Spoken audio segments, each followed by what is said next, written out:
JR. Welcome to the Career Evangelist Podcast. Great to be here. Thank you for having me.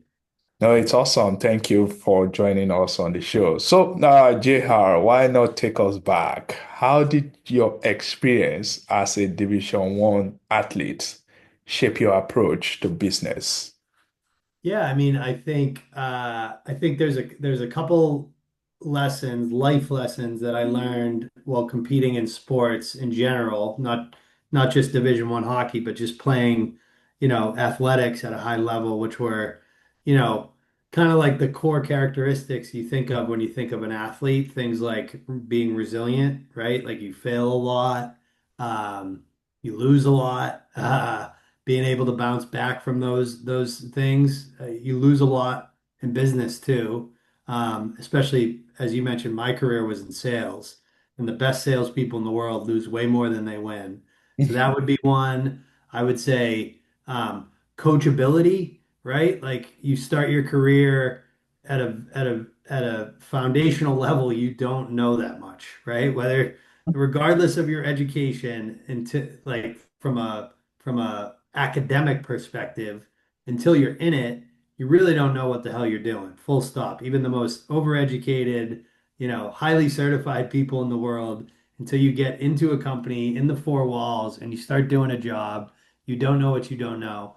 And I think as an athlete, I was always very coachable, and like took feedback well and used it to get better. I think that was a key thing for me. And I would kind of couple that with a growth mindset in general, like just feeling like even if I'm bad at something, that's okay. I can get better. I will get better, and I will do whatever it takes to get better.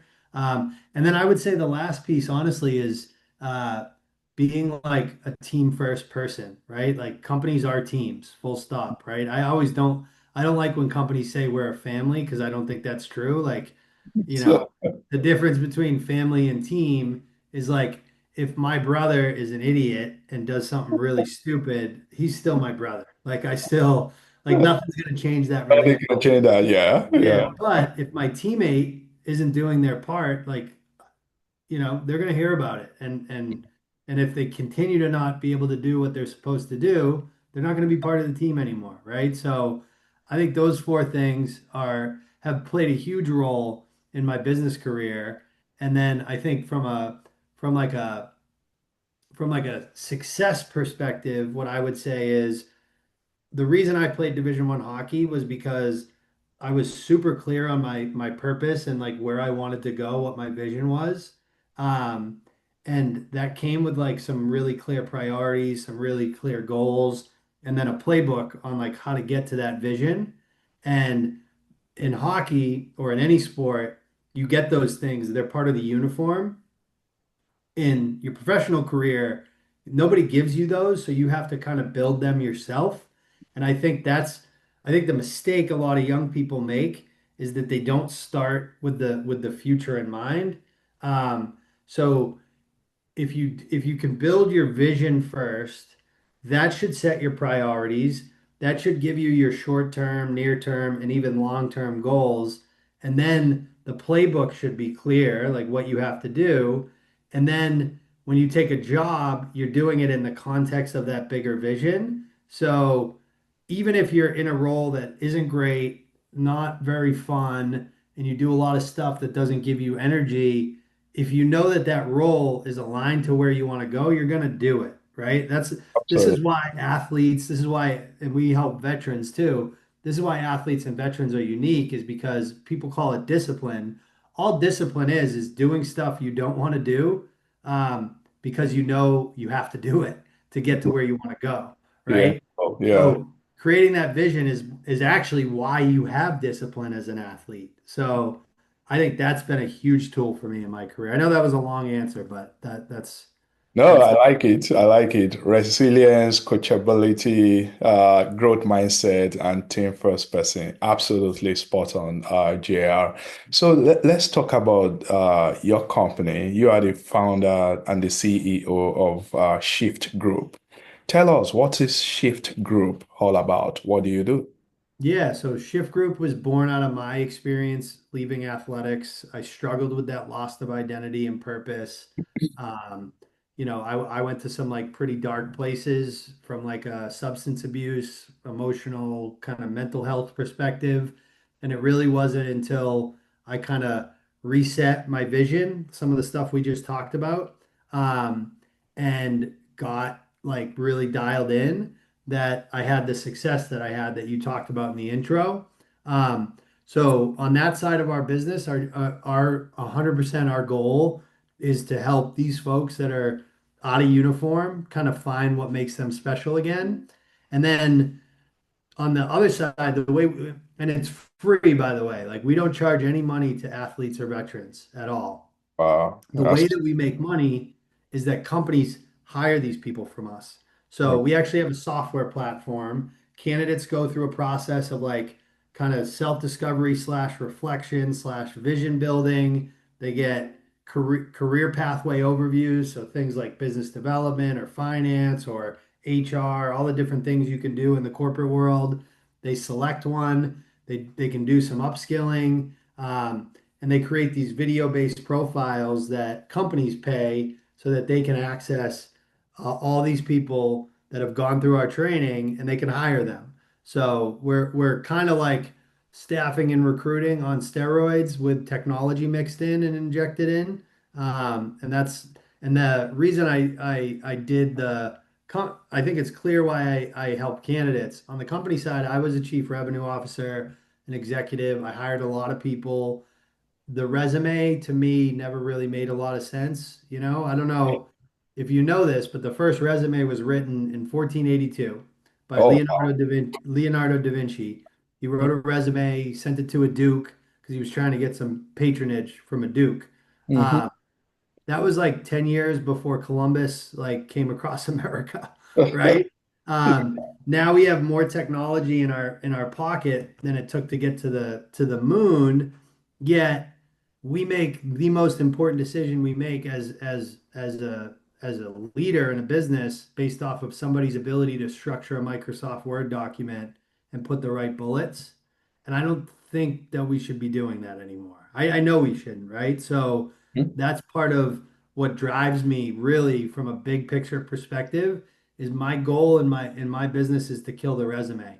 And I don't think as individual contributors, as potential employees of companies, that we Mhm. should be okay with the fact that these organizations are judging us based off what we put on a piece of paper. So that's like the big vision there. Okay, now JR, that's a new perspective to me. You want to kill resume. So let me hear from you regarding the athletes, the veterans that you target. How do you screen them? How do you validate their experience? Or what's the alternative to resume? Maybe that's the better way to ask that question. Yeah, we use some technology on the back end to make sure they served in the military or make sure they played sports at the college level or higher. But in terms of validating whether or not they're quality and good enough to Mm-hmm. like then present to our hiring partners, Mm-hmm. we let them validate that by doing the work. If so, like the best example I can use is LinkedIn, right? How long does it take to set up a LinkedIn profile? A good one takes a couple hours, but like to actually set up a LinkedIn profile and click apply, you could probably do that in like 15 minutes, right? It's not a great gate. To have a completed profile on our platform takes a pretty good amount of work. And we have thousands of people who sign up a month, but only a short percentage of those that actually do the work. So we use the work to gate the quality of the candidate. Okay. Okay. So basically, they'll go on your website, they'll enter their information, and you'll be able Yep. to extract all this Yeah, start the details process. about Yep. them. Okay. No, that's clear. That's clear. Thank you for sharing that. So, what skills would you say athletes and veterans bring to the table that maybe companies often overlook? Yeah, I would say, really probably those four core ones you asked me about, I think are big ones, right? Like there's no way to find out on a resume if somebody has those four things. There's no way you can look at a resume and be like, oh, this guy's definitely resilient, right? So Yeah. I'd say those four core things. And then I think what I would say is we take these four core things, we make them be able to communicate why they have those strengths or any other characteristics that they think make them unique and communicate that on video. But I think the things that we unlock for them that I think are not unique to athletes and veterans. I think there's a lot of different kind of foundational things that you could get these things in, but they're table stakes for athletes and veterans. I would say are self-awareness, vision, drive, and like presence, the ability to communicate. And presence is not found in every athlete or veteran. Mhm. The expectation is that they build that ability to communicate through recording the videos on our platform. Okay. So, based on what you are explaining to me, I'll say, uh, for candidates getting onto your platform, I'll call Yeah. that the back end. Uh, Yeah. and I also know that there's going to be the front end where you guys now present those Yes. candidates to hiring managers, to organizations. You I got it. want to understand, how do you help candidates translate their, let's say, athletic or military skills into corporate language?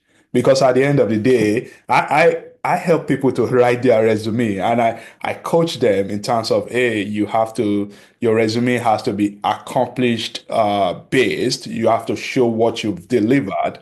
So Yeah. I'm wondering, how do you now do that for your candidates? Yeah, so probably similar to you where we really push them to focus on the outcomes that they drove, right? So like, saying that you're resilient is one thing, but like explain an outcome where that showed up, right? So like a really good example of this would be, maybe your junior year you got injured and you tore your ACL, okay? How did you come back from that? How quickly did you come back from that? And then your senior year, how much did you play? Right? So like that would be example of like how do you translate that athletic centric skill to something that a hiring manager is going to care about when they read your bullet? Because regardless of how I feel about the resume, it's still critically important part Yeah. of getting a job, unfortunately.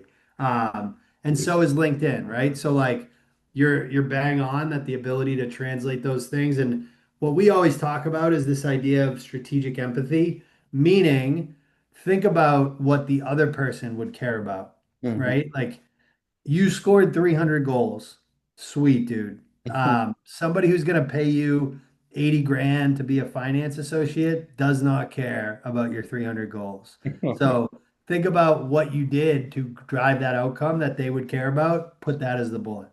No, absolutely. That's so good. So you often talk about mindset training. What does that look like in practice? How can we train our mindset?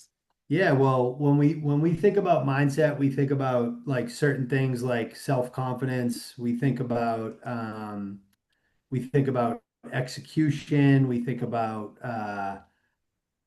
like aspirations. So to land the plane, right? Like mindset is kind of this amalgamation of all these different things. If anything, um I'd probably call it more like drive, right? So how can you work on things like aspiration, your inner drive for like a meaningful future?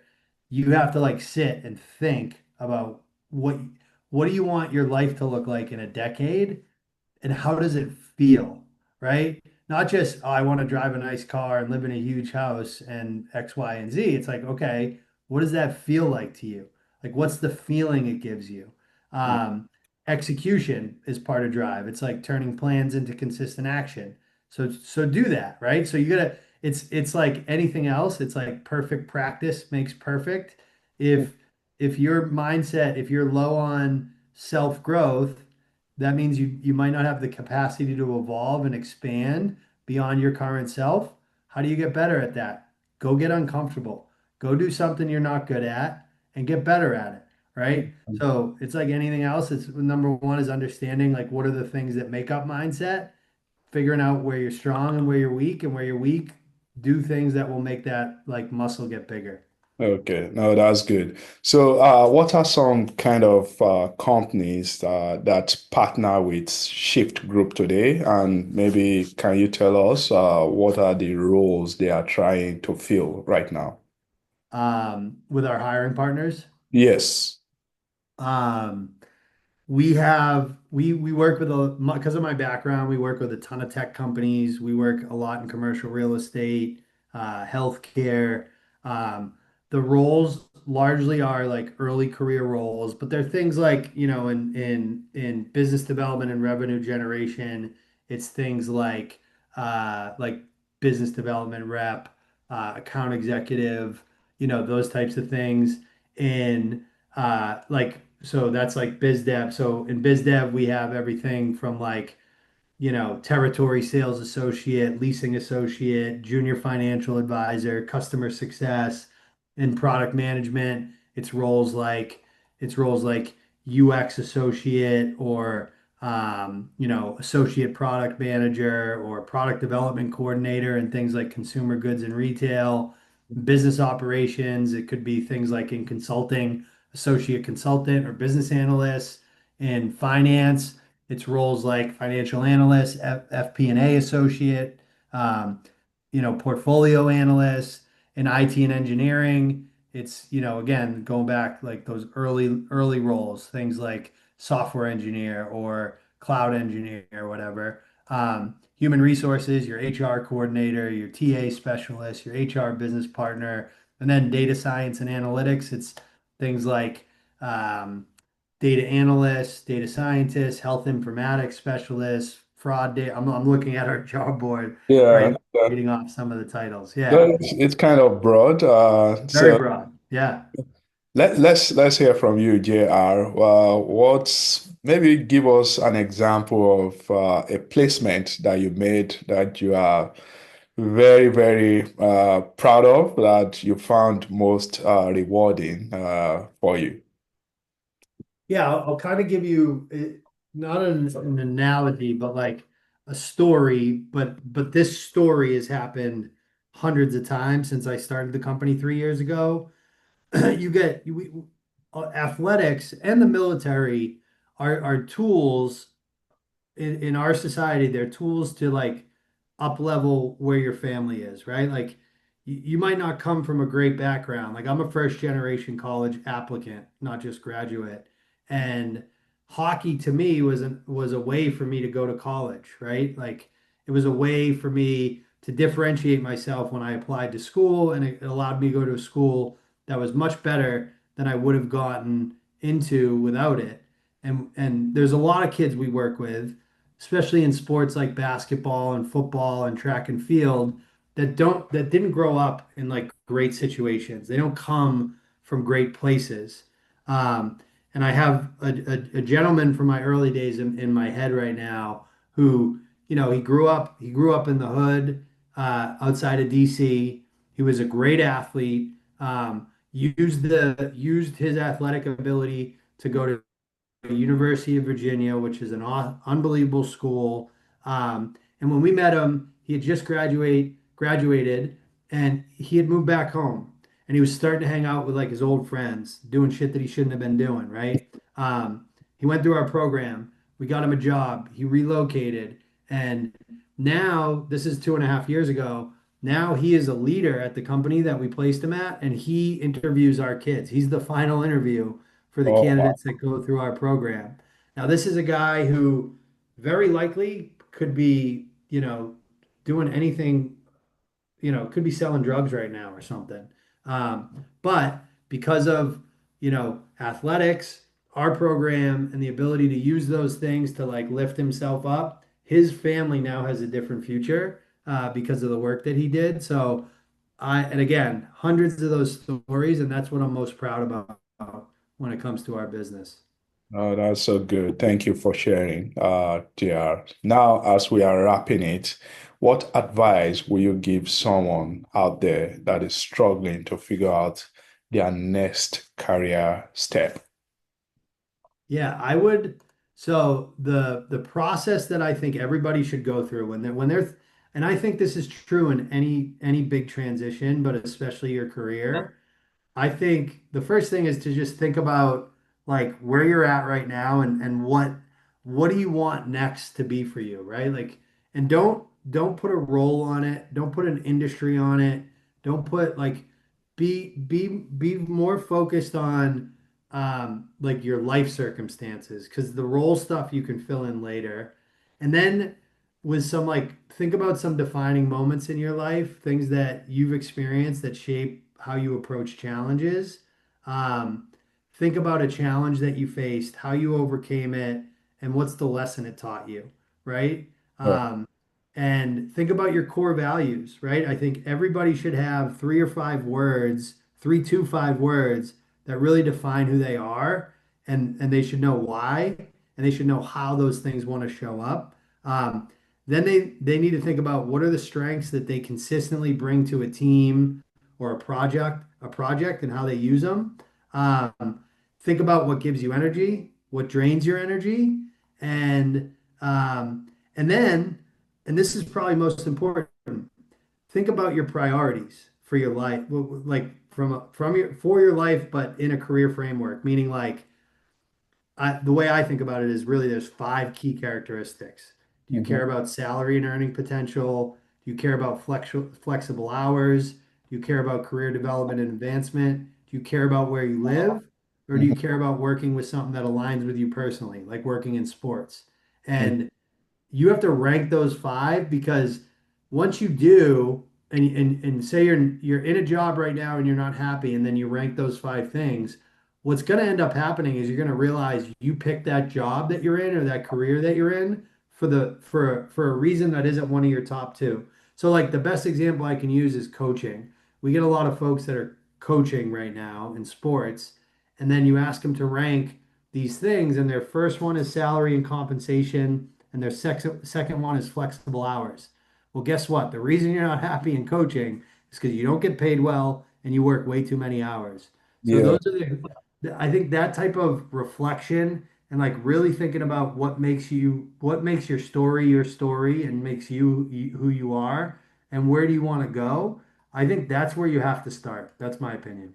No, that's a good self-reflection. Yes. Was very essential to get us to our next level. Yep. Now, as we wrap it, we are in our rapid fire questions. So, JR, coffee or tea? Coffee. Coffee. Duncan. Duncan. Okay, sweet. So, favorite sports movie? Favorite sports movie is Miracle, the hockey movie. Oh, okay, I think I've seen that. Yeah. One word that describes your leadership style, Authentic. authentic. The best advice that you've ever received. You have 2 ears and one mouth. Act accordingly. You should listen 2 times more than you talk. Okay. First job you ever had. This one. Oh, Actually, that's not true. Being a dad and a husband is the best job I've ever had. okay, okay. One skill everyone should learn, Curiosity. curiosity. Finally, do you have any motivational quote you want to leave us with? How you do anything is how you do everything. Wow, I like that. Thank you very much, JR. We have come to the end of this podcast episode. My listeners, they would like to connect with you, to continue to follow you. Please tell us where can we find you? You can follow our company at Shift Group HQ, I think it is, on like Instagram, TikTok. But my to follow me, just find me on LinkedIn, JR Butler. I speak very authentically on there. I'm a pretty good follow on LinkedIn. That'd be the best place to find me. Awesome. I am also going to connect with you so that we can continue this journey together. It's been Amazing. having you. I enjoy this conversation. Thank you, JR. Thank you. Bye.